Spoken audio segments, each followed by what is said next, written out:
The voice of Husker Nation is on the air. This is Hail Varsity Radio. Insight, opinion, expertise, along with the biggest names talking Nebraska sports.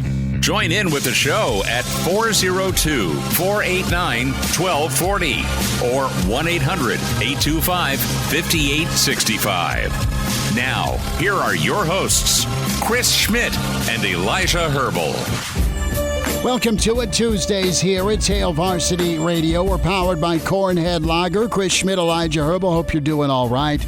Numbers to get in today at 489-1240, 489-1240, or 800-825-5865 across the Hail Varsity Radio Network. Wherever you hear us, can watch the show. Encouraged to do that on the Hail Varsity YouTube channel. Subscribe to that and give us a follow on the Hail Varsity Radio Twitter feed at HVarsity Radio. If you want to see Elijah's brand new tire for his Impala, can jump on Elijah's Twitter at Herbalessence. Can find me at Schmidt_radio. There's probably some derogatory comment about my child I'm making on social media. So there is that entertainment. Can email the show, Chris at HailVarsity.com. We'll spend time with Mitch Sherman from The Athletic. Mitch going to join us in about 20 minutes or so, get his take.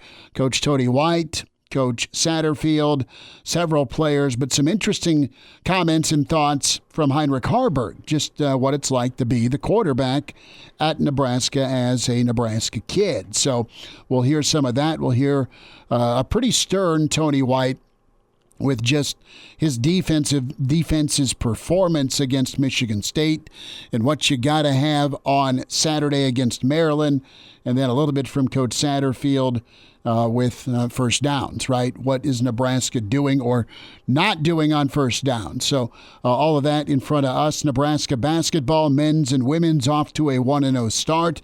Both of them covered, in case you're wondering. The men dominant last night. The women incredible as they were up 16 rip before you could blink. So we'll talk with Husker standout, the pride of Ord, Andy Markowski, with us at 5. And then it's time to get a little offensive line perspective. Former Husker pizza man Matt Vrzal going to be with us, Verz, around 5:25. So you and your tire, this whole ordeal is finally solved. How light in the wallet are you? Was it bad? Was it painful because you blew your tire in western Iowa, east of Council Bluffs, Sunday coming back from a weekend roadie to East Lansing and Chicago? Honestly, the blow to the wallet was not as substantial as I would have guessed. Matthew chimes in the stream. He guessed about $100 or $230. That's about what I was planning on. Firmly under that number. So maybe I just bought myself a garbage tire and it's going to go flat here again. We'll see, but I felt like I got a pretty good price on it. And I would like to note, while this tire was being mounted this morning, I was like, you know what? I'm going to kill some time. I don't have a car. I went and got myself a cup of coffee, went and got myself a bagel, and then just proceeded to walk. So if you saw me wandering through your South Lincoln neighborhood at some point this morning... Call the police. No. This was not Elijah Herbel strung out on drugs. Mustache, flannel, probably a Pearl Jam t-shirt on. Beware. Lock the doors. Make sure the garage is shut. Well, I was wearing like my wool flannel and was just wandering around. I definitely didn't really put that much thought into my outfit this morning because I was like, I'll Were you change by before I go to work. Walmart? I was not. I'm not going to disclose what location I was in. They're not paying for shout-outs, clearly. But if you saw an individual that looked like Elijah Herbel, like, man, that guy looks like he's strung out. He's just kind of wandering, walking with no rhyme or reason. Tall and thin, mustache. I mean, he's walked the same road 3 times. That was, in fact, me, and I would like to note that I am doing fine. I was just trying to kill some time, and I was not strung out or drunk or anything like that. I'm doing okay only now. Tuesday. Tuesday morning at that. It's only Tuesday morning. So but yeah, I do have the tire situation handled. It's been mounted on the car, and we're home free now. So that ordeal is now behind me. That is big. Now, I lease vehicles just because, and I've had, within the first 3 months of my last 2 vehicles, there's been some sort of bolt in my tire. So I've had to go get the tire plugged, and one completely shredded. So I went to the used tire place, since it's a lease, and got a used tire for like that makes sense. $38. That makes sense. So see, I didn't even I inspected the tire. I don't even know what caused it to go flat on Sunday. There was no bolt, there was no nail, there was Murphy's Law. It was the weekend. It was just the sidewall just absolutely blew out and it got shredded. So I'd like to thank the good folks for helping me get my tire. And they don't sponsor us, so I'm not going to shout them out that much. But I will shout them out if they are listening. Thanks for all the help on the tire this morning. So it's good to be past that. Back to football. James asks the question, is Chubba a real option being this late in the year? I think we rock with the Carney kid. Asking for a friend. James, I think you're right. I think they ride the Carney kid until it maybe becomes a breaking point. And what I mean by breaking point is that there's no regression on turnovers. So you're saying ride him until, the wheels fall off? Maybe the wheels go flat? Well, possibly. And you can't have the same mistakes being made. And the other part of this, too, is the indecision, right? He's got to play free. And let's hear from Coach Satterfield here. And that's cut 13. That's really the key here for Nebraska moving forward. Yes, offensive line play, better first down production, a run game that is going to be leaned on, maybe being a little less pass happy. But again, that comes back to the offensive line. But here is Satterfield on playing free. That's pretty important for Nebraska moving forward. Can he get in the right headspace moving forward? He was a little sporadic. We've got to continue to take care of the ball. And a couple of those fumbles, he was up in the pocket, so we got some good work on that today. But we have to take care of the ball. We talk about it all the time, and we're committed to fighting that war until we get it fixed, because that is, that's the reason we're losing right now. It's just we're giving the other team the ball too many times every single game. So we've got to find a way to get that fixed. We're working at it. But to answer your question, I think he's to the point. And I reference Coach Rule a lot because I listen to his stories. But just through the years, you get quarterbacks that when they come in, they start playing early. Right, they're young. They don't have a lot of demons in their head. They just play. They're glad to be out there. Every opportunity, every game you play, more and more information starts to seep in. Now you're not just playing and relaxing, having fun. You're thinking and thinking and thinking. So we're at that stage right now where I just told him, Heinrich just then, just relax, smile.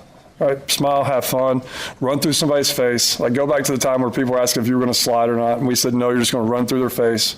Go back to that guy, and you'll be fine. So, this week we're just working on him, just freeing up his mind and going and play as fast as he can, as physical as he can. So there was a time where he was kind of playing free and easy. He was running the football. He was keeping it on options. He was putting his shoulder down. He was hitting some pass plays. But then after that Illinois game and the bye week, it got real. Northwestern scouted well. Purdue scouted well.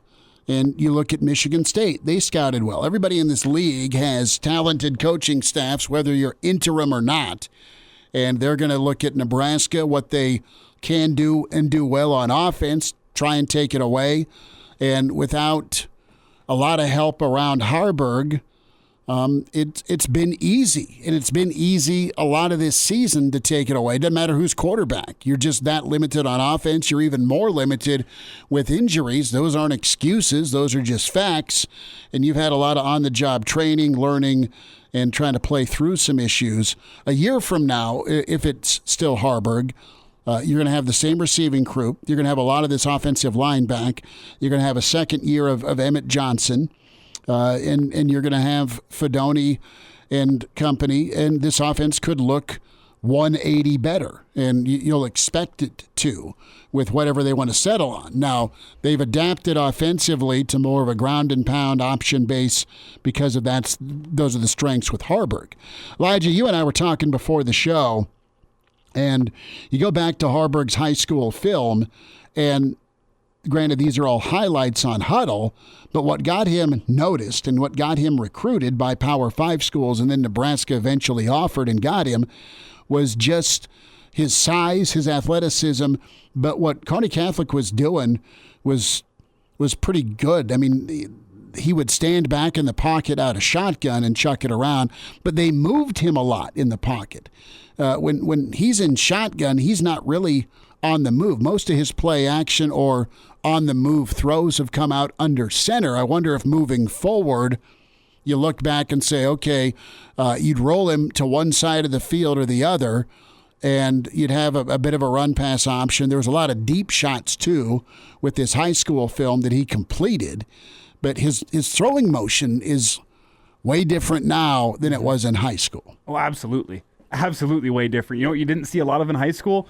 Him lowering the arm slot and going sidearm with the it. 6-4-3 double play pitch. Even whenever he was rolling out. I mean, that's where he's been really, really good this year, is rolling out and kind of using that sidearm action to squeeze it in some windows. He's been good there in the 5 to 10 yard routes. He didn't even do that back in high school. I think you have to look back to the quarterback coach that was here whenever he got to campus and did some of that throwing motion. And I'm not saying it's an indictment against Mario Verduzco. Maybe it was necessary based on his eyes, but this is what Haarberg is now, is he does like that sidearm motion on the underneath routes, and he's been somewhat accurate with it if it's between 0 to 10 yards.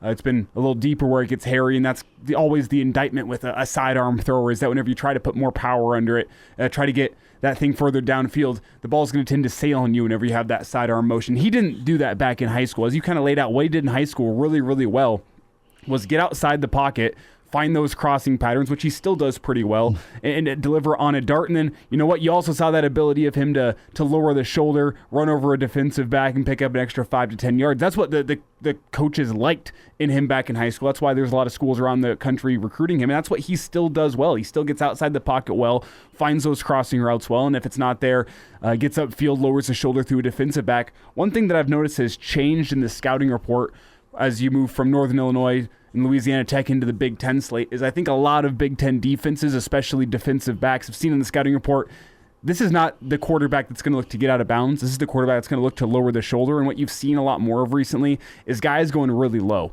Guys going and wrapping up around the knees, around the ankles, and getting him down to the ground that way because they don't chopping him down. They don't want to get run over. And I said it kind of tongue-in-cheek last week when we talked to Searles. At what point do we see Heinrich Haarberg go for the hurdle? And Searles said never in a million years should he ever try that. But I wonder if you show that threat just once in a game, try to hurdle a defender, whether they stop going for the legs as much, because it's taken away Heinrich Haarberg's ability to really go lower that shoulder and run over a guy. Well, and you've just not seen him really deke anybody. It's always been, let's go four-wheel drive and use the 6'5" frame. A little bit more from Satterfield when it comes to Haarberg, and how's he been dealing with the noise? Yeah, he's a tough kid, and I think that, not a tough kid, he is a tough young man. And, I think he does a really nice job of compartmentalizing the noise and all that, and just kind of, he's trying to adopt, Coach Rule's mindset and our mindset as a coaching staff. It's all about us. It's all about coming and controlling what you can control. I know it's a lot of coach talk, but it's all truths. And if you are disciplined enough to do that, then life's a lot better, and you can develop a lot quicker. So what you have right now is a Nebraska kid who wants it so bad. He's worked hard. He's persevered. He's ascended to this spot. He's done some good, and he's had some mistakes. Can he go back to just balling and just playing ball without this paralysis by analysis? Can he get out of his own head when it comes to overthinking in the moment? And also, can he improve within a week and within the last 3 weeks of the season, his field vision? And I don't envy the spot he's in, because football is, you got to get real good at it for it to be fun. And right now, it's just a sludge offensively right now, where it's too hot and too cold for Nebraska in this offense. They don't do one thing well. They can hit some plays here and there, but they've not adapted or at least executed in response to how some of these defenses post-Illinois have decided to D them up. 489-1240, number to get in here on Hail Varsity Radio. We'll get to Coach Tony White in a little bit. To follow up on Satterfield, a thought or two from Haarberg as he met the media today, and he was asked, and I think this is cut 18. We get into the freeing of one's mind. He was asked, all right, what's that look like for you on the field? Yeah, I mean, it's a battle that I've been fighting since I started playing quarterback as a sophomore in high school. As a person, I try to overanalyze stuff sometimes, and it can get me into trouble. But I think as I continue to grow and see things and be able to process them quicker, and I don't think it's a bad thing to be thinking. It's just when it gets in the way of me doing the things I'm supposed to do, that's when it gets in trouble. So, one thing that he was talking about is just kind of decluttering my mind, seeing everything but not having it get in front of each other.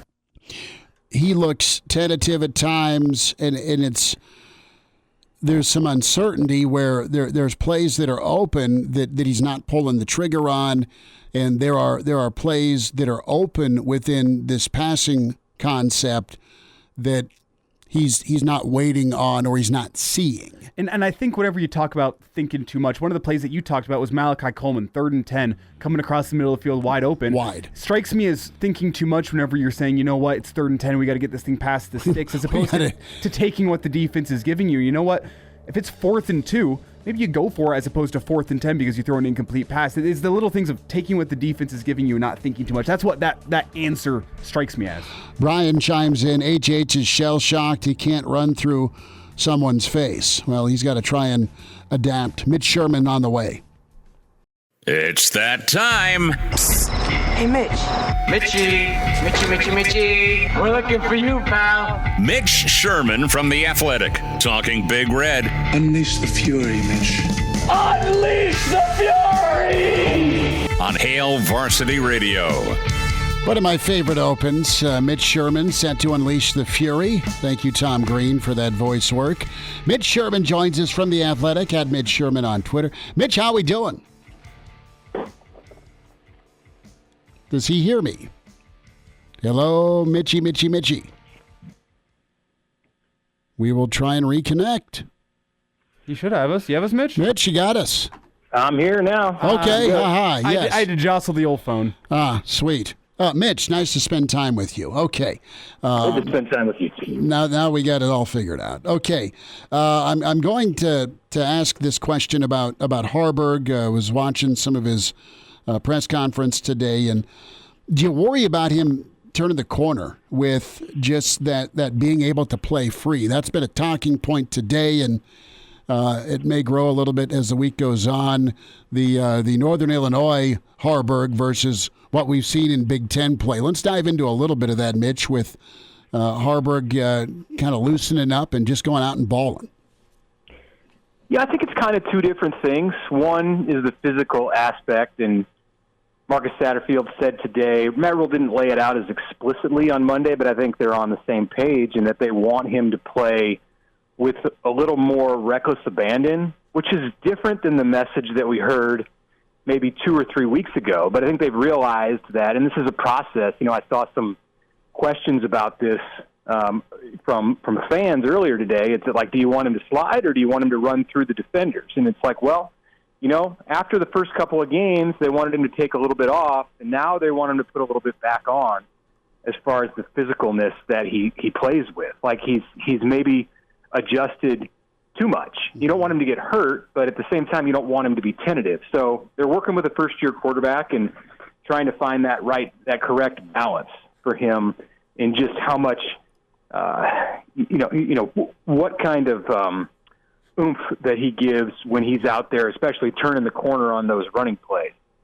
And then the other thing that he talked about was playing free, and that's more of something that he said he's dealt with from his early days as a quarterback, and just try not to overthink things. And this is, common among young athletes, whether you're 12 years old or 25. I mean, some people, they tend to overthink it, and they're in their own heads, and that can lead to hesitancy, or there's a variety of things that can lead to. That's why he's talking with Nebraska's sports psychologist this afternoon, and this is not like alarming. This is something that a lot of players go through, and in fact, I would say it's the opposite, that he's open to addressing this stuff as much as he is, and even open to talking about it in public, where so many people want to know, hey, what's going on with Heinrich Haarberg?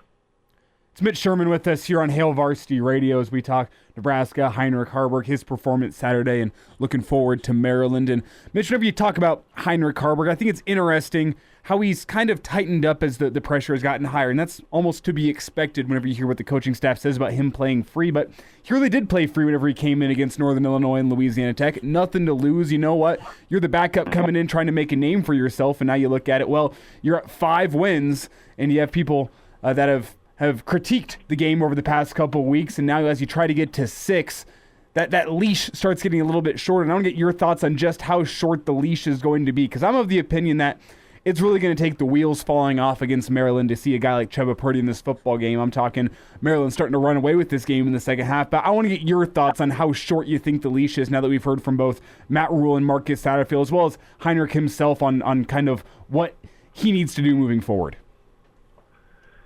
Yeah, I would say that I've kind of trended more in the direction of saying that it's a longer leash than what I felt when I left Michigan on Sunday. I thought as we went through that game that there was the possibility we could see a backup come in the second half just to see if Nebraska could get a spark. But Matt Rule on Monday and Satterfield today did a good job of making me believe. And maybe this is all part of the psychological nature of this, and that they know that they're speaking to Heinrich when they stand in front of those cameras, in addition to everybody in the fan base and in the media, and they want him to understand that they believe in him. But I think it's that, and I also think they really do believe what they're saying, and this is his ship to captain right now, and really for the rest of this month. I agree with you, Elijah, that it would take something pretty catastrophic. Not an interception on the opening possession or a fumble on the second possession, something like that. We've seen those things, and they've stayed with him and kept him in the game. I think everything that he did in that winning streak that they had, and over the entire stretch that he's been the quarterback, even up through Saturday, as many mistakes as he made, up through Saturday, bringing Nebraska back to within 3 points and in striking distance in the fourth quarter so that they had a couple of opportunities on offense to go out there and win or tie that game. All of those things factor in his favor in this decision that the coaches have made, I think, to just ride with him. It's not ideal. They don't want to be in this position in the future when the offense looks like this and as inefficient as it has been. But this is the reality, I think, with the 2023 team, that he is the guy as long as he's healthy. Mitch Sherman with us, few minutes. It's Hail Varsity Radio at Mitch Sherman on Twitter. You read him with The Athletic. Mitch, I want to go to Maryland here, and as you kind of gauge this matchup, 2 5-4 teams, Maryland similar to what Sparty was, and that is on a long losing streak. And you look at some of the opponents both played, no shame there. But Maryland has looked the part, looked as good as advertised going into this season, all the way back to media days where Loxley's like, look, got the squad now that can actually compete. I don't know where they end up by season's end, but they've got a stud quarterback. They've got great skill guys. Their running backs are talented, and they've got a pretty fast and physical defense. They're better than their record, and I know you always say you are what you are, but their downfall, and I want your response to this. Once they get punched in the mouth, they seem to kind of back away. I think of the Illinois game specifically, just from a physical standpoint. Is that Nebraska's best shot Saturday, is to just get mean with them, get physical Saturday at 11? Yeah, I think so, and I think you heard that from the defensive players today with some confident words about the game plan and knowing that they were going to have to get to Tagovailoa, and they want to get in his face. They want to rattle him. He's not a statue back there, but he wants to stay in the pocket and throw, and they want to make him run, and then they want to make him pay.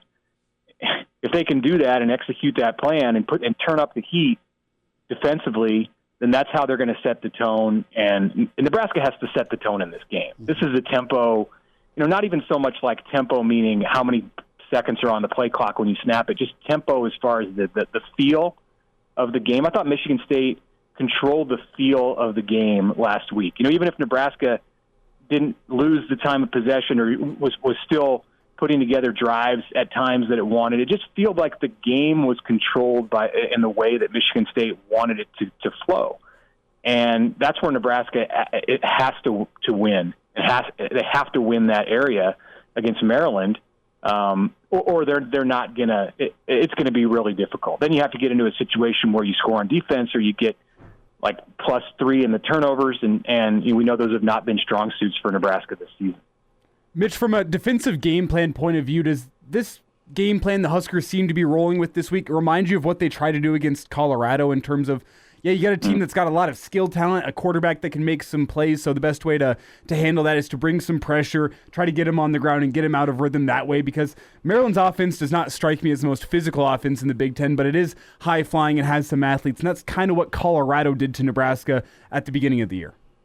Yeah, I think Maryland's a more complete team than Colorado, and Colorado was riding high, and there were emotions that were involved in what happened in Boulder, but I think the proof will bear itself out over the course of 12 games, and Maryland, to me, looks like they just have more, 22 across the board, than what Colorado does.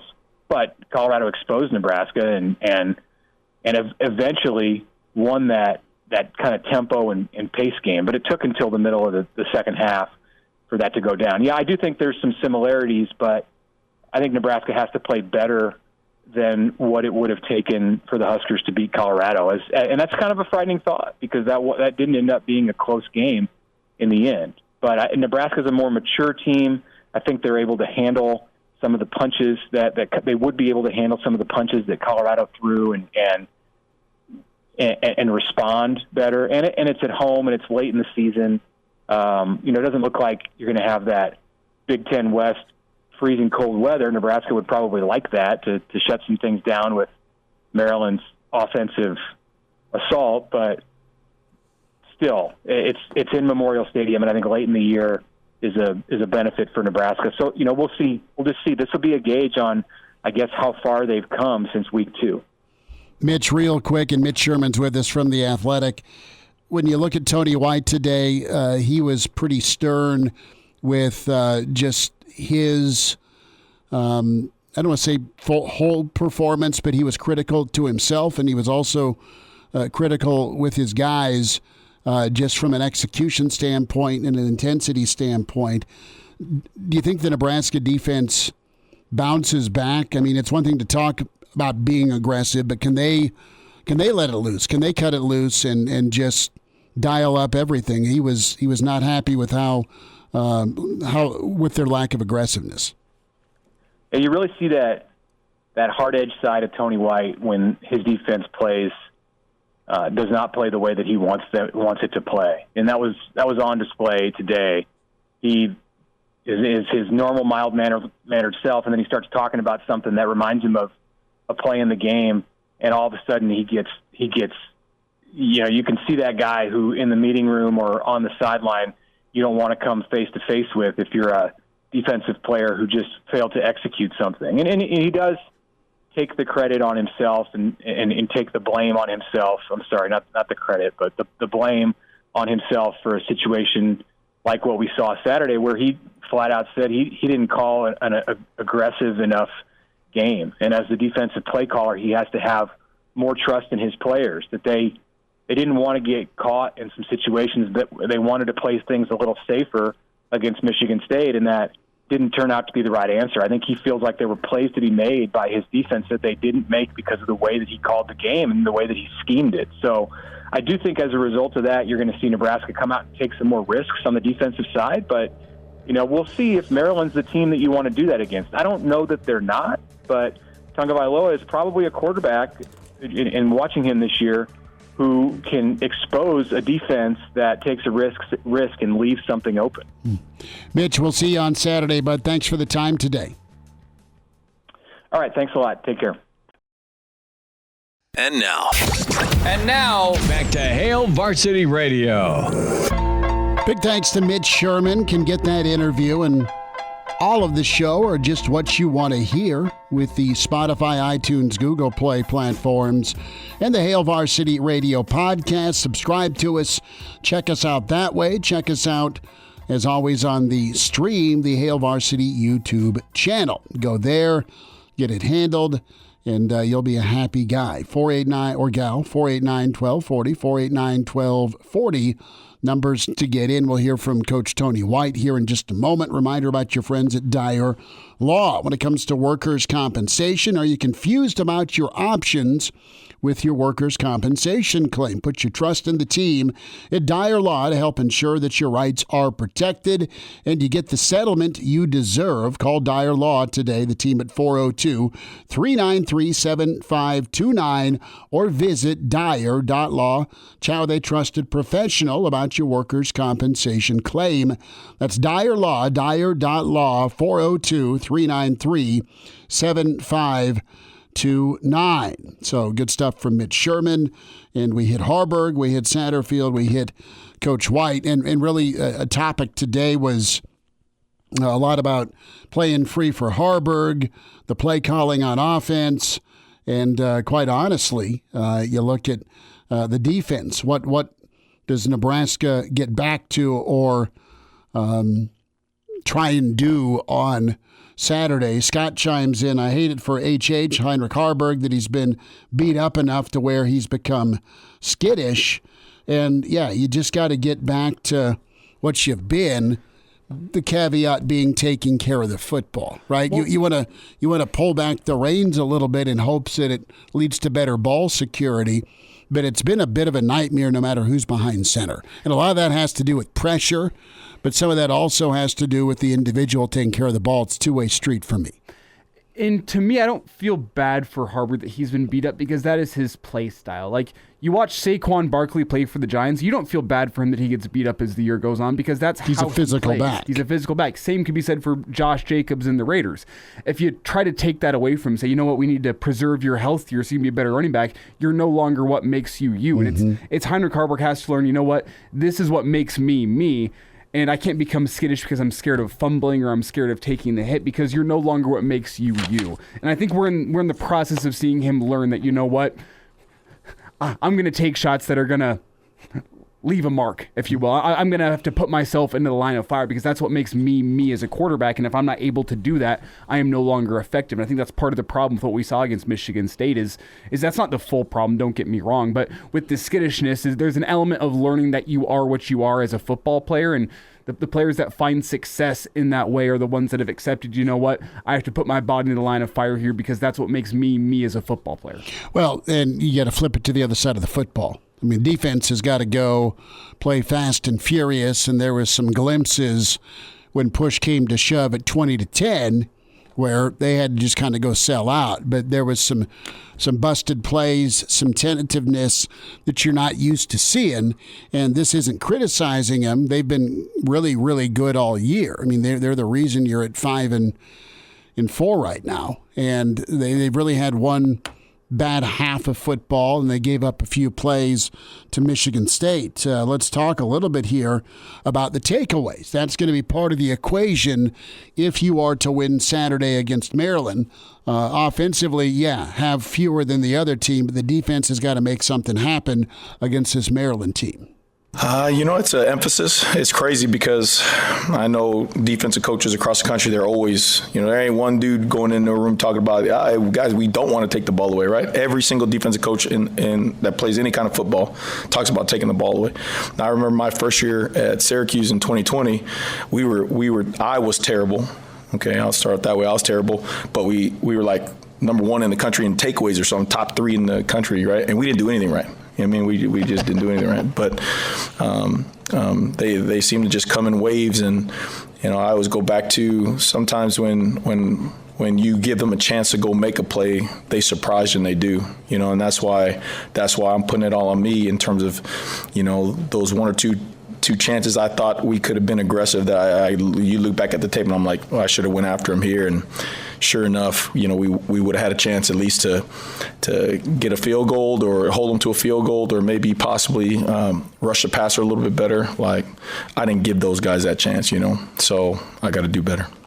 So some accountability there from Coach White on you just don't want to see it go the other way. And Coach McBride is so right. He says it a lot. You live and die by the blitz, but Nebraska's been pretty high level when they've dialed up pressure. They've gotten to the quarterback. They've had some guys win one-on-one as well. Elijah, you mentioned something before the show with Princewell. I mean, he's a really nice young addition, but this team has played different without him than with him. The 2 games he's not been a part of it, you lost to Michigan State, and then you saw him, or you didn't see him, I should say, against Michigan.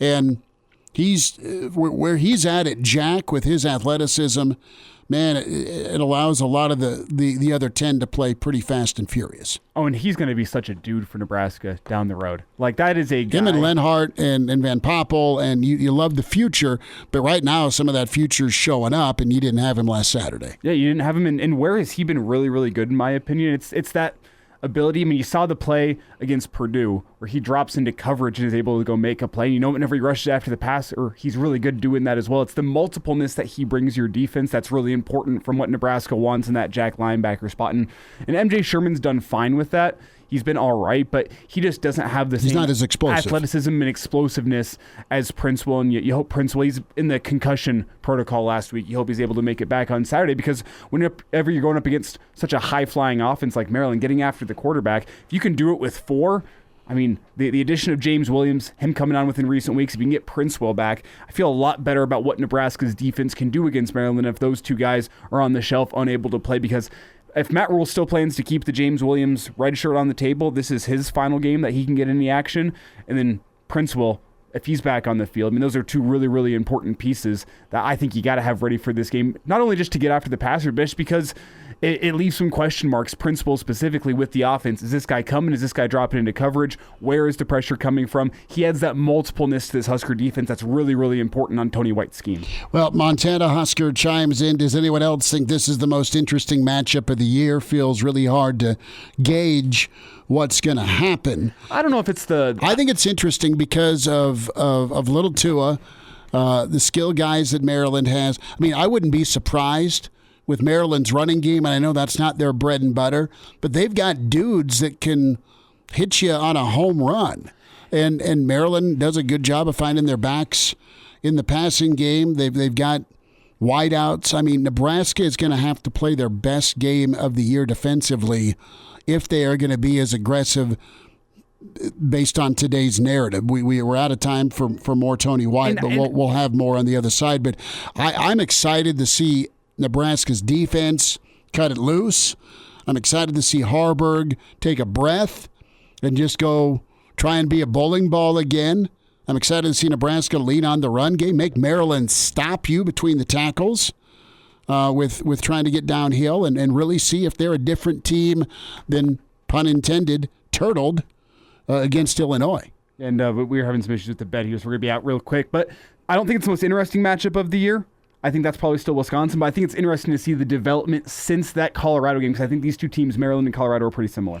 All right, we'll wind down hour 1. Andy Markowski's coming up. Matt Vrzal next hour as well with Hail Varsity. And now, back to Hail Varsity Radio.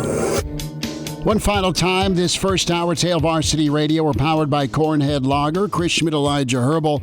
We'll hear one more thought here from Tony White before we take a break. And, Nebraska, this is going to be 3rd time being the charm for this defense. This is not to sneeze at the Black Shirts. They've carried this football team all season, Elijah, but this is the 3rd time they're actually facing a good offense. And that's not their fault. They've been really good against the Purdues, against the Northwesterns, against the Illinois, against the Northern Illinois, against the Louisiana Techs. Great. I mean, they've done their job, and they've been dominant. And they did good enough against Michigan State, 13 points allowed, not 20. That said, when they faced some high-flying offenses, Michigan, it didn't go well. And then Colorado, it didn't go well. You're going to face a good to really good offense, a top 3 offense in the Big Ten. So let's hear from Coach White when it comes to fixing those explosives. You better bounce back and then some this Saturday if you're Nebraska's Black Shirts. You always break it down to you can accept the ball beating you. You know what I mean? If the guy ran the right route, the ball was in the 100% correct spot, and the defender's in the right spot, and they go up and it's a sideline, tippy-toe, instant replay. You can live with that, man. That's ball. You know what I mean? But when we bust assignments, or we don't know what to do, or our eyes are in the wrong spot, or we don't have the technique, that's bull crap. Let's get that straight. That's bull crap. You know what I mean? And that starts with coaching in terms of being able to get those guys to say, hey, this is how we do it.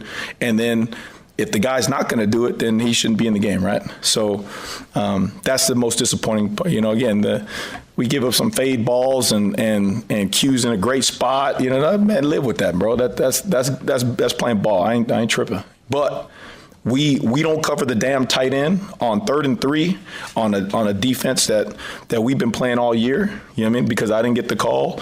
You know, again, you always look internally. Maybe I was in the wrong spot, so he couldn't see me, so he didn't get the call because I trust him to get the call and to line up and to D him up. And the very first 3rd down of the game, we cover that because the other side of the field was all covered.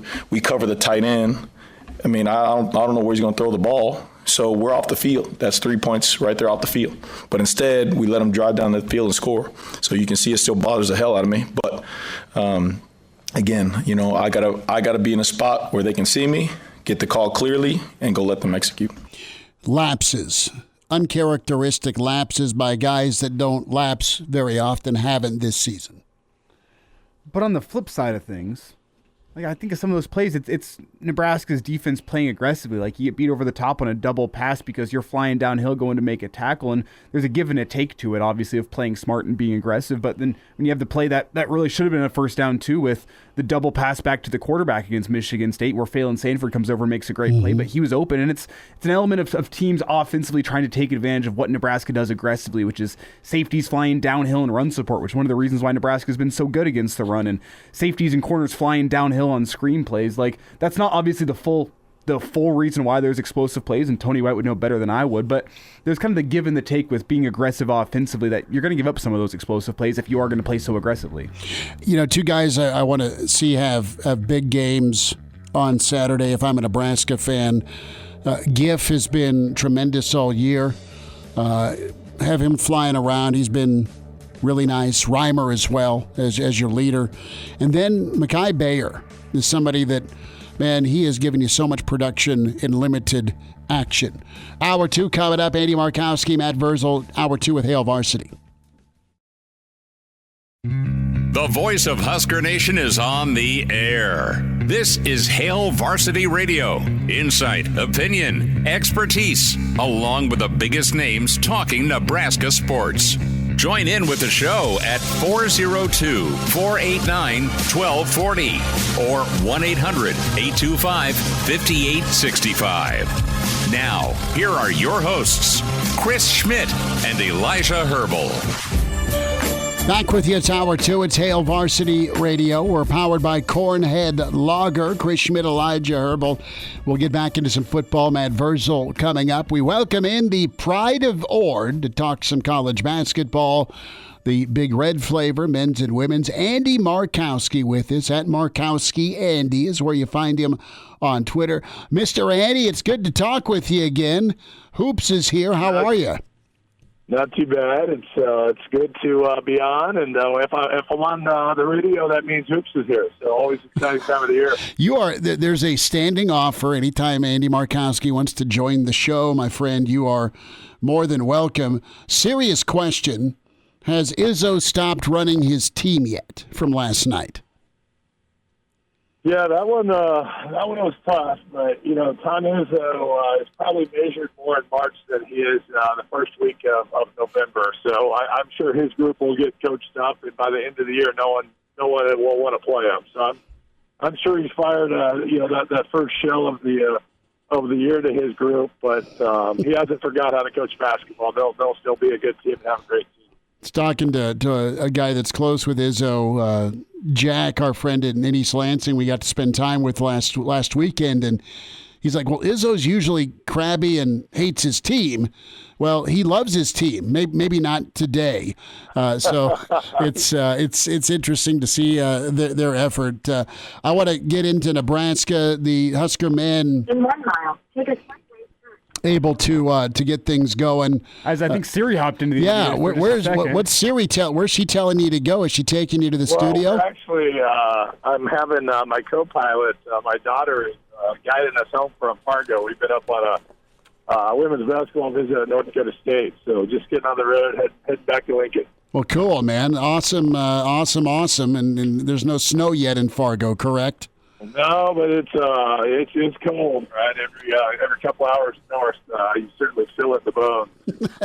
Well, that's awesome. Glad you're on a trip, and thanks for taking time. But Huskers get it handled 84-52 over Lindenwood. And you know, Andy, what sticks out to you about this Nebraska team as you project, you know, what this season could be for Fred and company? I think we all think they're ready to take another step in a positive direction for postseason. But do you feel like there's enough options on this roster to make it a reality?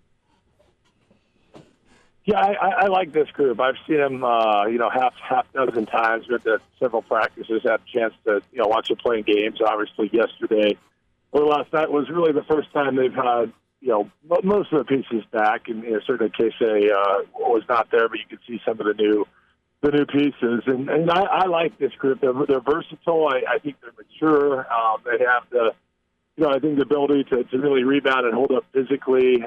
They're a long group. I think they'll be the best shooting team that Fred has had, and that showed last night, making 11 threes. That was without their best shooter.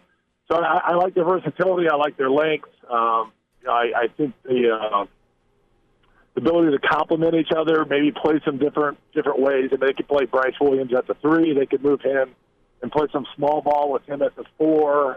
So I just think there's a lot of different things Fred can do. The one negative thing that stands out to me is they don't really have a true point guard. I know Lawrence is going to be asked to do that. I think they can enter offense to rink a little bit like they did with Walker a year ago. I think having a point guard might catch up to them. But Coach Haarberg is probably a creative enough offensive coach to overcome and be able to do enough different things offensively. But not point guard. Andy Markowski with us here on Hail Varsity Radio, talking Husker basketball, men's and women's, as the men take down Lindenwood last night, 84-52. And Andy, one of the things that stands out to me about last night's performance was, as you kind of talked about, the versatility and the balanced nature of this offense. All 5 starters knocked down a 3-pointer, and the team as a whole shoots almost 37% from behind the arc last night. And I want to get your thoughts. I mean, just how much the game has changed since your day, with all 5 starters not only attempting threes but knocking down threes.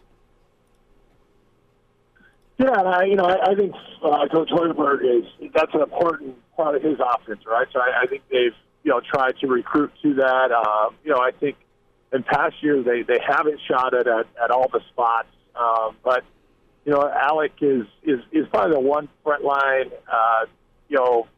player that they won't ask to do a lot of perimeter scoring, but I do think you can play with him alongside Rink and have a really nice 4-5. And the biggest takeaway I from last night is we haven't had positional length with this group. I mean, Walker's been playing the 5 for them, a little undersized, and I think for the first time we have a we have a power 5 front line. I mean, Williams is 6'6", 6'7". You can go Gary when he's back at 6'6", 6'7" at the 4. Alex, 6'9", and then obviously Rink at 6'11", and still have some size coming off the bench.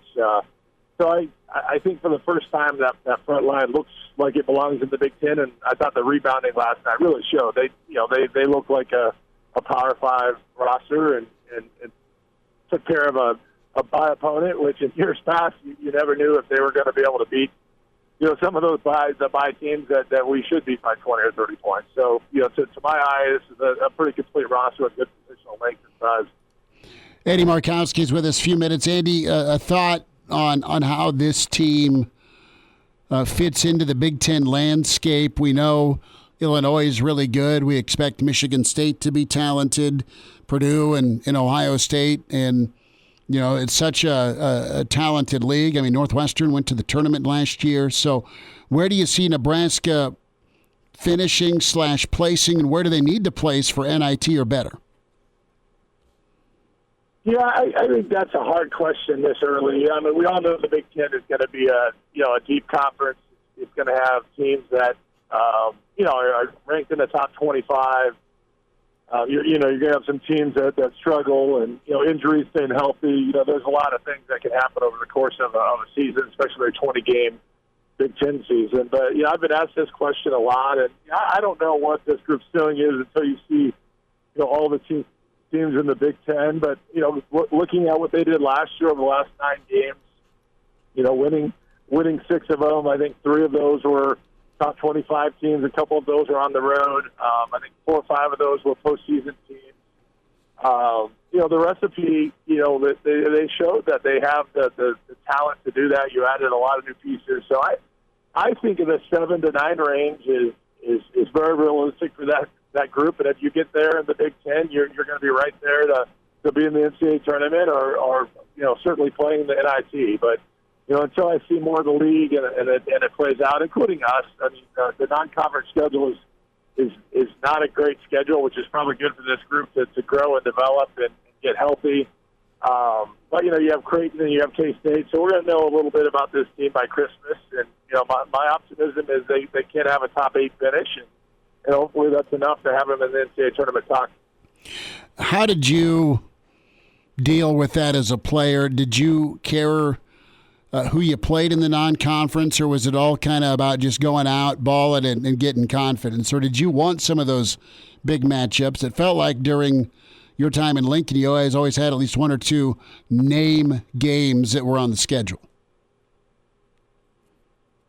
Yeah, certainly, being on TV, playing, marquee programs, we had a chance to play in some, Hawaii, Puerto Rico, play in some big events where you played some good non-conference games on neutral floors. As a player, you wanted to prove yourself against the best, but it was also fun to have a chance to play and win and not have to go through tough practices with Coach Ski after a loss. So I think there's a balance. And getting to know Adam Howard a little bit, the assistant, I think Fred has overscheduled in his time in Lincoln. I think their non-conference schedule has been too aggressive with too many, really good teams at hard places, neutral floors, i.e. like the Auburn game. Those are games that you probably should stay away from until your program is a little healthier. So I think this gives you a chance to have some success, win, build some momentum, build, some excitement amongst the fan base. Because the 20-game league schedule, your RPI is going to be fine. If you, looking are on the bubble, you're playing Creighton and K-State, which are going to be high RPI teams. So I think the schedule is balanced, but as a player, you want to play the best. Eddie, let's talk about the Husker women as they were able to hammer Northwestern State 90-42. Good ball game for Alexis and some of her teammates. Of course, Natalie Potts and White are a couple of new faces. But overall, your excitement level and what you think of Coach Williams here. The Big Ten's loaded with Indiana and Iowa and Maryland and Illinois and Ohio State. They're all ranked, and Nebraska is going to be in the mix there too. What do you think for this season? Yeah, certainly 2 all-conference preseason players, which, anytime that you have a point guard like Shelley and obviously Alexis has had a couple good seasons, and, they've added some new pieces, a transfer point guard that I think will really be the kind of the missing piece from a year ago that moves Jazz kind of off the ball a little bit and lets her be a little bit more scoring role. They're projected to be in the top 6 in the top league. I think bracketology has them as a 7th seed in the tournament. I think everybody would agree that that's the expectation, but the league's tough. I mean, they've got a more manageable non-conference schedule. Creighton is really good. They got to go to Wyoming this Friday. Anytime you go on the road against Mountain West or our top level conference teams, you're going to have to play well. They got Kansas again in the non-conference. TCU in a non-conference game in St. Pete. So they'll learn a lot about themselves, but I would be, really disappointed if this team isn't a, top 8 seed in the NCAA tournament, competing to, hopefully stay in the conference race, with a decent conference schedule on kind of who they draw with an uneven Big Ten schedule, you never know who your double plays are or your one play. But I think the schedule broke from a little bit this year. Last year, I thought they got a tough draw. So, all things point to them having a really successful season. It's going to be exciting to follow. And is there any added motivation with this squad for how last year ended? The NIT was a little short of what expectations were last year. Then it was a disappointing exit to Kansas. Is there any added motivation from how the year ended last year? Well, I mean, as a father, even for me, right? I hope, I know Alexis was disappointed not getting back to the tournament, and the NIT is a great event, but when you had been to the NCAA year, the year before, and kind of had the whole group back, certainly it was disappointing. I think the players felt that way, and hopefully they can rebound, and certainly they had an injury last year that I think hurt them, but then Allison Widener, tore her ACL again a little earlier this year, or maybe they have time to adjust and get the rotation set, where that was kind of a mid-season injury last year, which sometimes can affect your rotations. But, yeah, I mean, I think everybody can call last season a disappointment, and I certainly think the players are, hungry to get back to the tournament, prove them that they belong, and, hopefully compete to get past the first round and get into the Sweet 16. Husker standout and coach over at Pius, Andy Markowski, with us, Hail Varsity Radio. Andy, last thought here. I want to get your thought on Nebraska landing Britt Prince and what she can do moving forward. You watch a lot of high school basketball, and she's been just outstanding for a long time. Yeah, certainly a national five-star recruit. We don't have a lot of those that come to the state, so I think it's important to be able to keep in-state talent. So, I think Coach Williams and her staff have been recruiting for a number of years. So, she had some, awesome, national-level programs that have competed for national championships. So to be able to add her to the roster, I know Alexis will only get to play with her for a year, but I think that type of player, hopefully maybe can attract other talented high school kids, maybe the portal the upcoming year to add a couple pieces. So, whether or not her high school career, which has been fantastic, transfers into college, you just never know. But certainly, I don't know if any kid has one more. She'll be competing for 4 straight, state basketball championships in high school, and certainly has the pedigree to hopefully take Nebraska basketball to another level. Andy, you've done it. Your daughter's done it. What does it mean to stay home and play for the hometown team?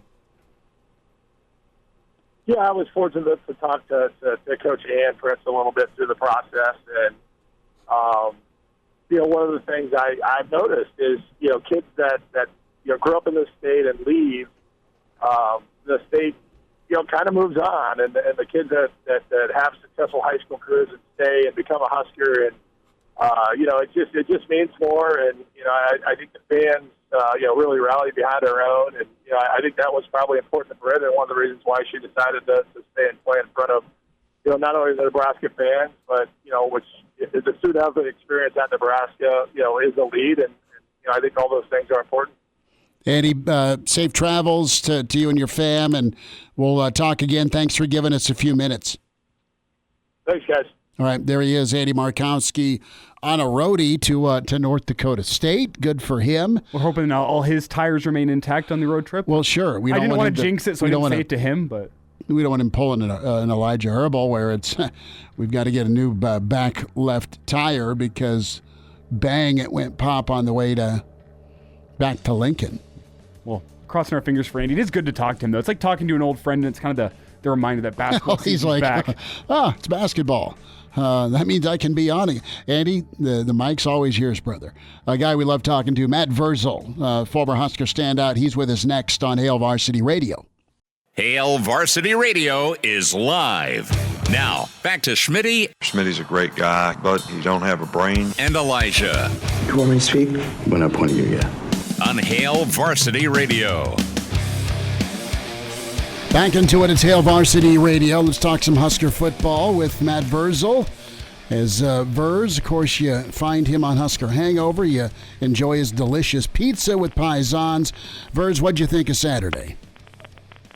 Saturday was probably the first time in the tenure where I think we all were kind of disappointed in the output. It didn't seem like we were, quite ready to roll, and it's just unfortunate. You don't have many opportunities in a season. You only have 12 now, so you got to make sure you take advantage of those. If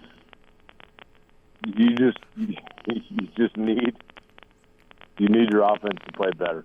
It's just, and they know it, and everybody knows it, but it's got to start to happen.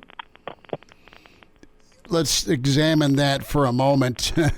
Wanting it and getting it are two different things. The effort's completely there. You feel, and just listening to Satterfield today, that they're trying to get Haarberg back to playing a little bit freer. Did you notice any body language or sense any tightness with the moment? I mean, the team was on the doorstep of getting win number 6. Rule preaches 1-0 each week, so you're not looking too far ahead. But they just, I don't want to say flat, but they just didn't fly around. Yeah, and inevitably you're going to have a game like that, right? You're going to have a game where something is just off. Nothing feels right. And so you have to battle through that, and you have to find a way. And that's kind of what you just got to find something. You got to dig, and there's got to be something inside it that says, hey, we don't have our fastball today, but we're going to just pitch around this, and we're going to make sure we still get this job done. Unfortunately for Nebraska, that didn't happen. Now, I think all of us, to a man or woman, were still impressed that they worked their way back and had a chance to win the game. So, in the past, those things would not have happened. It would have been, well, we're going to go back and forth. It's going to look like something. Nothing's really going to happen. We're all going to get pissed, and away we go. But, these kids go out, and they battle, and they fought, and we're looking at like a non-quarterback pass for a big play, a pass on a call that you hate to look for calls or hope for calls, but a call that could have gone Nebraska's way but didn't. And, you just have to get better at closing games, at being in games. You don't have the luxury to be off for a day. Margin for error is slim and none, and slim leaves town a lot with the football team as it is. Matt Vrzal with us here on Hail Varsity Radio. Find him on Twitter at Verz51. You mentioned the call, and that's not why Nebraska lost. There were several calls, and there were some Michigan State probably didn't like either. That said, it didn't help. How do you handle that? How did you handle it as a player? Because you were in some games there's some legendary calls. I think of the Orange Bowl in '94, and even as a coach on a staff, how do you guys handle when things don't go your way? Take me through your experience as a player and as a coach. For me, I'm very spoiled. I've had a spoiled coaching career. With winning comes a lot of dislike from everybody else, and I'm fine with that. I will gladly accept that. The thing that I tell our players is that while you're here in Omaha, everybody hates you. Everybody hates the sight of you. Everybody wants to see you lose. The further west you go, that amplifies about tenfold. So, may not be intentional, but it's going to happen. Just prepare yourselves for calls that will go against you. When you get said calls that go against you, you clap your hands, you walk back to the huddle, you realize you still have the football and you still get to play. So it's all mentally how you handle it. You never want to put anything in the hands of the referees. There's a lot of coaches that will go into the mode of, hey, don't leave it to that call then. And that's great to say. It's all well and good, but sometimes it's you have to have those tough discussions. Just mentally prepare yourself that it's going to happen, and then when it does happen, it's not nearly as catastrophic as it is for the psyche. If you just are mentally like, hey, this is going to happen, just get ready for it. Then when it does happen, you're ready for it. Like, okay, no big deal. We'll just keep playing, and keep grinding, and see what happens. This goes back a ways, but Nebraska fans remember the Orange Bowl in '94 with the phantom clip on Lance Gray that negated the Dixon touchdown, and then William Pink Floyd at the goal line. I think Barron knocked that football out. What did you see from the Nebraska coaching staff back then, or do you even remember? There wasn't. It was never something that was, talked about or mentioned, or we would probably all get more fired up about it than they would. But they would tell you, if you don't want that to be the situation, don't put yourself in that situation. And so, the bluntness of it was what I always appreciate and try to carry on. But it's the referees are doing the best they can. And are they going to be right all the time? No. Are there going to be calls where it's like, hey, we probably should have called pass interference there. We'll save that in the wallet, and later we probably could have had a pass interference called against us, but they didn't call it. So now everybody's square. As long as at the end of the day you feel everybody's even, that's all you can ask for. So it is what it is. They're doing the best they can, and if you think you can do better, I am more than positive they will hire you to do so. Matt Vrzal's with us, Hail Varsity Radio. Verz, let's talk Haarberg for a moment, and some discussion about Purdy. Do you go maybe to the bullpen? I appreciate this staff wanting to help players work through some ups and downs. And what's your take here with the quarterback situation? It's beyond Haarberg. I mean, he needs better line play. It's 10 other guys that need to help the quarterback, and the quarterback needs to be on point as well. But where are you at with this quarterback situation? Ride it out or look elsewhere? It's a difficult one because you don't want to seem like you're talking out both sides of your mouth. Sure. With running backs and others, it's been, hey, this is what we're doing. When this happens, we're getting rid of this and we're doing that, and yada, yada, yada. So if you're going to be that way, you probably have to live that way at all your positions. Now, are we doing that at numerous positions? No. Is there empathy for Haarberg because he's a Nebraska kid? Yeah. Is there empathy for Haarberg because we probably all realize that the blocking up front isn't, what would help him out quite a bit? I personally, I think shooting some more things that fit his skill set, play action pass, which I think he does a nice job of. You had the ability where you were starting to do all right running the ball. It wasn't by any means like world beating, but it was sufficient. And then you want to chuck the deep one. That the only way that works right now for Heinrich is to make sure that there's a play action off of that where that safety feels he has to come up and help. Once he comes up and helps, then a kid that's crazy fast like Malachi Coleman, he can slide in behind there. Now you're cooking. So that is also a factor in it.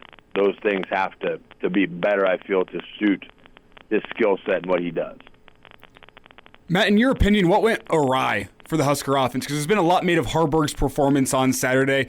I can agree with you and say I think the offensive line could have played a little bit better, not only protecting him, but opening up some running lanes. I just want to get your thoughts on what exactly went wrong, because Saturday felt like a regression. There was some maybe just incremental progress through the previous 3 games, and it felt like that offense regressed on Saturday. What did you see that was causing the offense issues?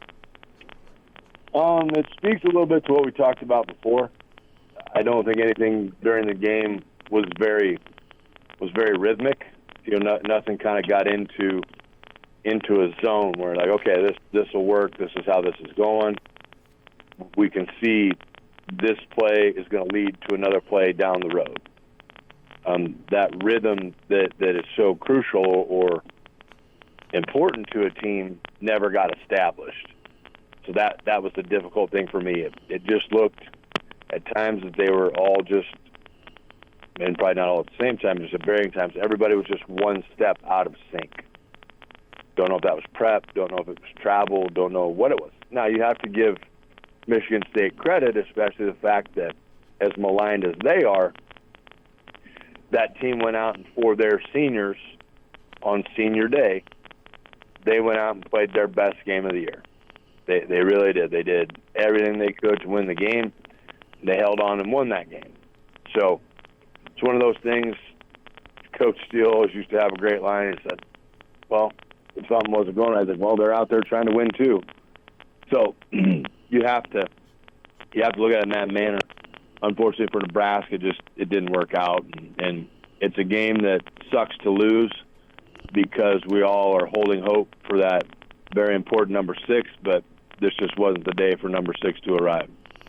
Verz, I got to ask you, look at the 3 games left. Matt Vrzal's with us, and host of Husker Hangover. Can find Verz on Twitter at Verz51. Interested to get your take on these next 3. Do you think Nebraska gets to 6? Is that a doubt in your mind? I do. I would like to see a lot colder weather on Saturday, but it's going to be pretty nice. The crowd, I think, can help Nebraska win this game. If they are raucous, if they are ornery, if they make sure it's difficult for Maryland to do what Maryland wants to do, which is just run plays, that's the fans' role in this game. That's the fans' MO for this weekend. So if they can go out, and if you got to get up out there at 6:30 and get some booze in you so you can be really loud, then get out there at 6:30 and do your thing. But it is a winnable game. Rule said a couple weeks back we can win every game on our schedule, but we can also lose every game on our schedule. The reason I think this game this week is the one is because it is so important. Okay? It is so important because it just gives everybody the chance to just exhale. Get the game won, get one of your goals accomplished for the season, exhale, refocus, then go back and get ready for your 2 big games to end the season. That is kind of where I'm at with it, and that's why I think that they can go out and do that this week. I don't see them playing poorly twice in a row. They are probably lucky, though, they played on the road this week, because I'm guessing they may have had another Sunday practice if they had played that game at home. It's Matt Vrzal, Hail Varsity Radio. Verz, of course, Husker Hangover. More with Verz. As we talk Nebraska, Maryland, and Hail Varsity. We're powered by Cornhead Lager.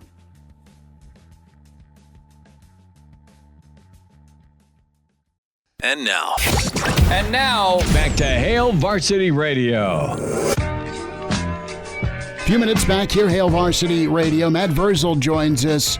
And let's shift to tailgate drinks pre-7 a.m. Verz, you mentioned the prescription for Rowdy at 10th and Vine.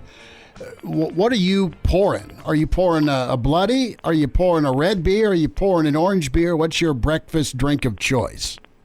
As early as that is, the last time, and it's been a hot minute since I have had a beer, my throat about swelled shut at a tailgate. So evidently I now have developed an issue with the fermented hops and barley. So morning game, I am Bloody Mary guy. The spicier, the better.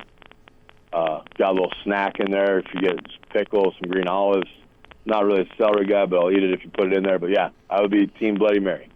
So here's the thing. In my opinion, if you want to get rowdy... How about bacon? You put bacon on it, on a little on a toothpick? Whatever you want to put in that delicious vodka, tomato juice, Worcestershire, celery salt, pepper, I'm good. See, that's fine and all, but the real recipe, if you want to get rowdy at 11 a.m. on a Saturday, is you start it off with a whiskey. You have that with a side of whiskey. And then right before you go in, vodka Red Bull. That's the recipe for a rowdy 11 a.m. kick right there. I wish I was 24 again, Verz. So last time I drank whiskey, realized that probably wasn't in my best interest to maintain a life not locked up. I get somehow, my 30s got weird. I got kind of violent when I drank whiskey in my 30s. I drank it for a long time in my 20s. And then Red Bull and me have never got along. I can black out on just drinking a Red Bull. No booze involved. I would just rather have the shot of Jaeger than the Jaeger and Red Bull. But I can't drink Red Bull. That stuff they got something weird in there. It doesn't work for me. I can't do Jaeger after spring break a billion years ago. Oh, I do Jaeger right now. I'm looking at a bottle of it as I sit here. Verz, you mentioned Kevin Steele. Do you ever get to play cards with Kevin Steele? Nope. That was not a relationship that kept Steele and I possessed while I was a student in college. That he was a member of the coaching staff. Oh. I did not have that Tommy Frazier swag. That's the old story, isn't it? That he was playing cards with Tommy's mom on the recruiting trip? That is the story. Yeah, as it goes. Next time Tommy's going to ask for confirmation on that. He was in the other night, so it was good to see T. Fraze. He's dropped about 20 pounds. He's looking lean and mean, so good on my guy T. Fraze. Good enough. Matt, real quick, Scott Waverly to get the playoffs continued. How you feeling? When you make it to this point in the year, there's only 4 teams in your class that are still playing. So everybody's there for a reason. Waverly's staff does a really good job. I've had a great time getting the chance to watch their film.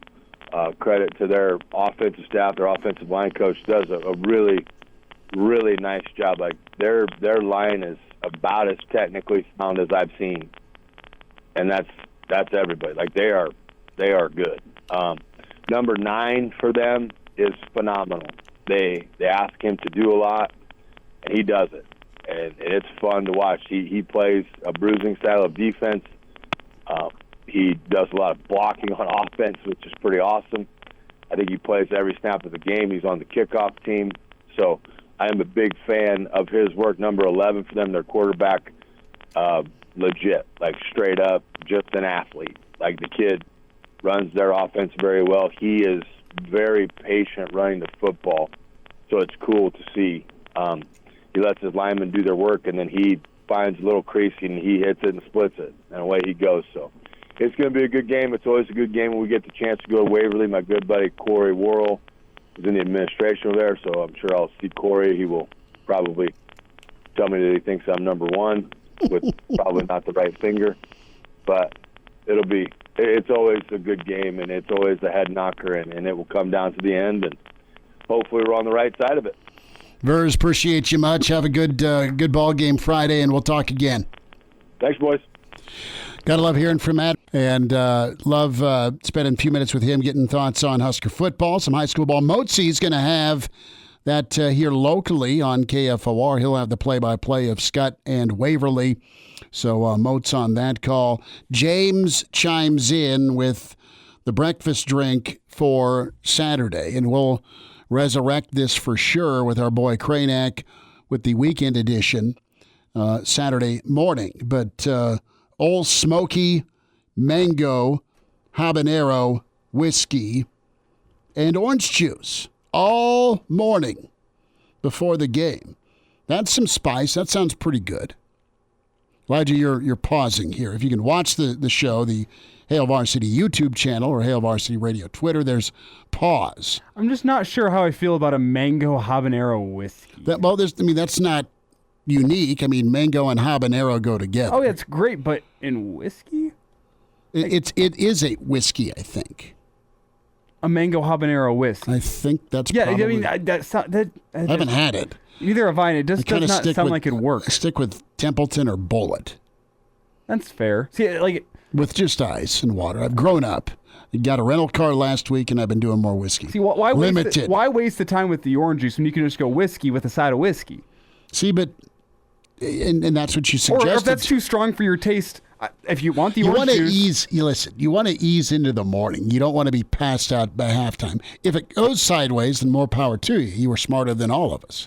Then go with beer with a splash of orange juice on the top if you want that morning feel. I'm not a huge mimosa guy personally. I think they're kind of overrated.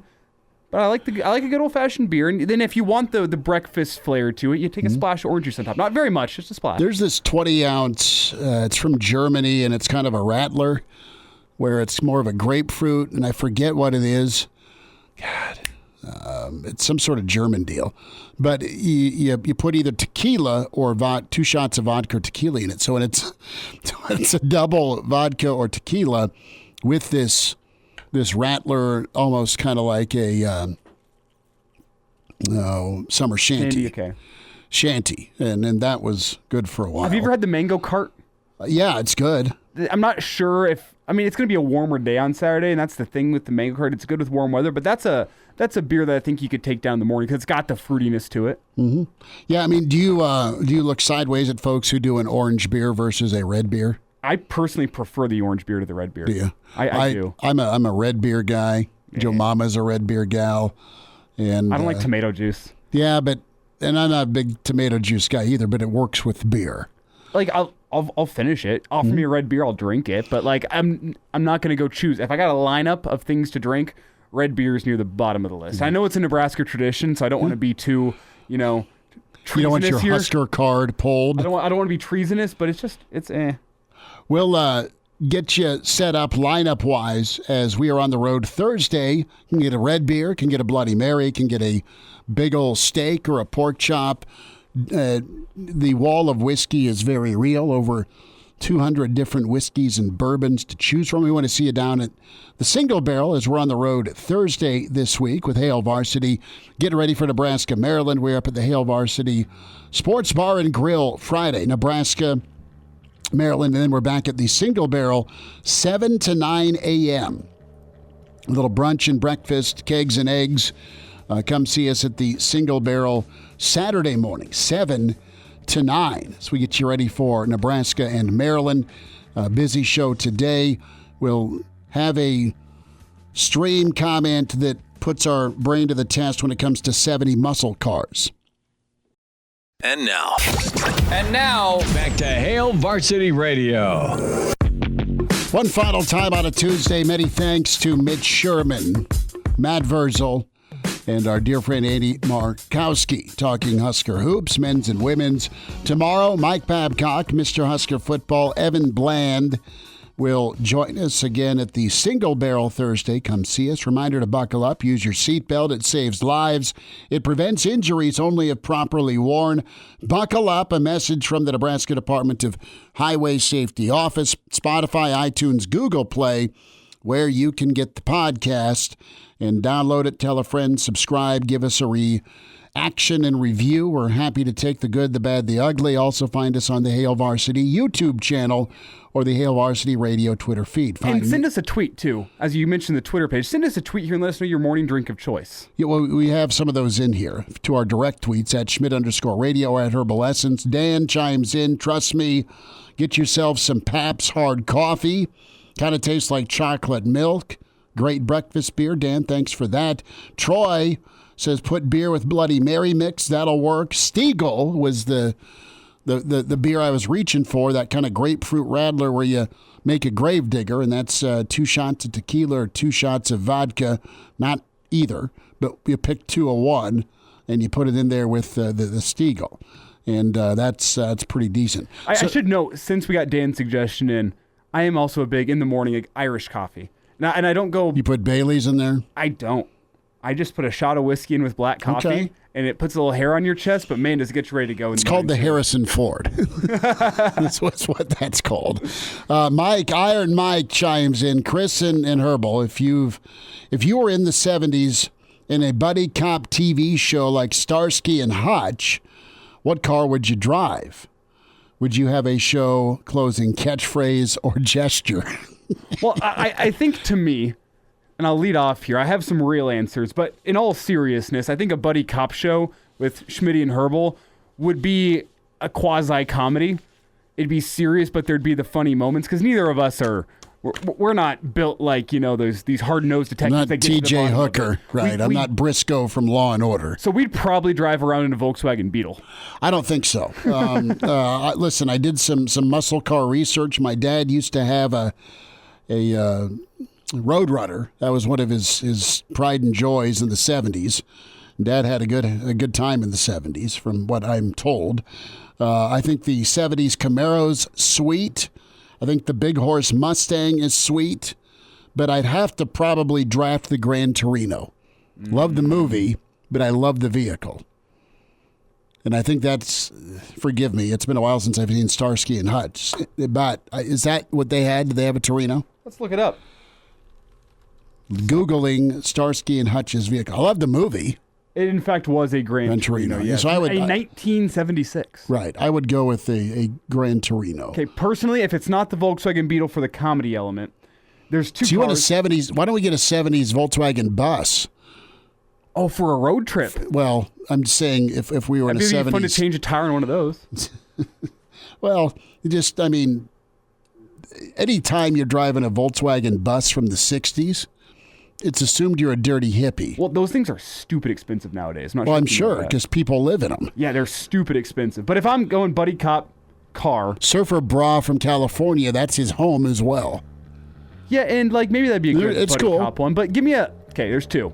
If it has to be American, I want the Plymouth Barracuda. Barracudas are sweet. Sweet cars. No, you go with the Barracuda. But if I'm going just like dream car, give me a Lamborghini Mira. Expensive, maybe. Could the TV studio afford it? Probably not. But I still want it. You're going Miami Vice on us, which I appreciate. Back at 4 tomorrow. Thanks for tuning in to Hail Varsity.